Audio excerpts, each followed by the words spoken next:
The net zero policy. So Chris Bowen is desperately wanting us all to get electric vehicles. He's wandering around Western Sydney throwing hundreds of thousands of dollars, millions of dollars at people to get EV trucks. Well, let's just have a listen to this EV truck expert, a logging expert. Let's just have a listen to part of what he had to say over in the States. Do you ever see yourself going 100% EV? No. And why not? I mean, maybe. If battery technology gets better, grid infrastructure gets better. But like this truck, like a logging truck uses about 2.5 megawatts of power per day. With extra capacity in the battery means you need a 3 megawatt battery pack. The biggest one is like a Tesla Semi, which is like a 1 megawatt. So you need 3 megawatts to run an electric truck. There's 5,000 logging trucks that haul logs at 2.5 megawatts of consumption per day. That's 12.5 gigawatts of power.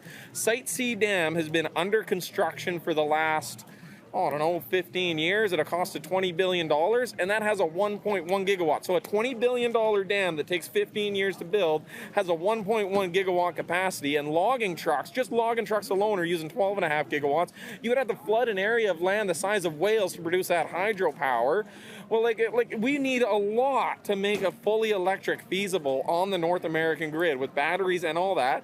But if you can make it more efficient and you can make it a hybrid and you can reduce your fuel consumption by 50% and you can burn that as a generator where it's 1 RPM, running hot, burning cleaner, well, isn't a 50-60% reduction in emissions a lot better than investing everything into a fully electric technology that's not really going to work for 90% of the applications, meaning that the other 100% are still burning 100% of the diesel? So Rita and James, more common sense, maths, adding up. I know many Australians can't add up because they've been through our education system, as we were just discussing. But James, common sense, the figures don't add up. You can't get to net zero. Ask the people who actually work for a living, James.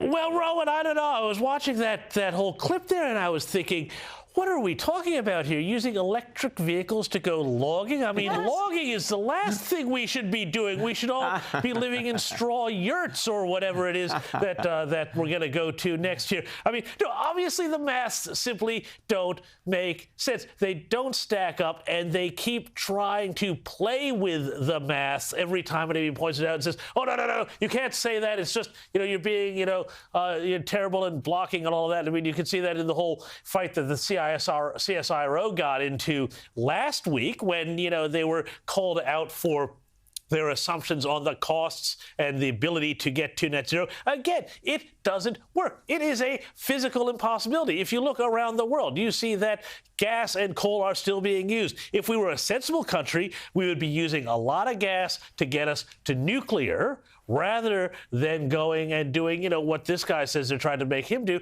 which is, go all in on electrifying everything. Among other things, there's so many other issues, too. People don't realize that the power that comes out of a lot of renewables projects isn't high-quality electricity, so it comes into the grid unstable. It needs to be smoothed. This is going to, once you hit about a 40% penetration rate for renewables, going to be a disaster for a modern economy, and sometimes, honestly, Rowan and Rita, I think that's the point.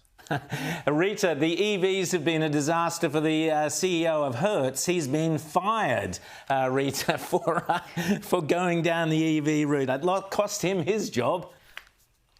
Well, I'm not surprised. I think I mentioned on this program earlier, I had to rent a car for about 3 weeks in the US, and they are just trying to give you these EV options. They're the cheapest available out of the entire fleet, and no one wants them. They're so cheap because there's absolutely no demand from people renting cars. Why would you want to be dependent on some machine that you need to attach to a wall for 12 hours or 3 hours if you've got a fast charger, where your entire driving experience is going to be impacted? And on a big country like America, a big country like Australia, it makes zero sense. Maybe if you're living, I don't know, in Brussels or little European countries, cities where you're driving 5 kilometres a day, yeah, maybe there it makes a little bit of sense.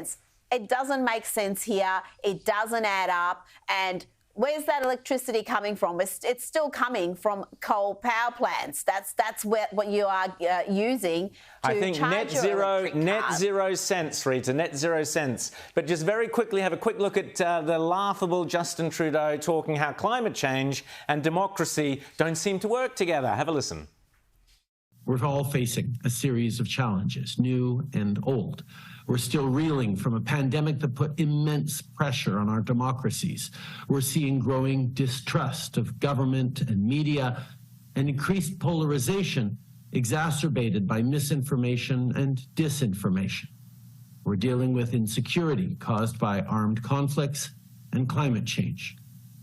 So today, I'm announcing that Canada is investing $8.4 million on research across the global south to better understand how climate change interacts with democratic decline.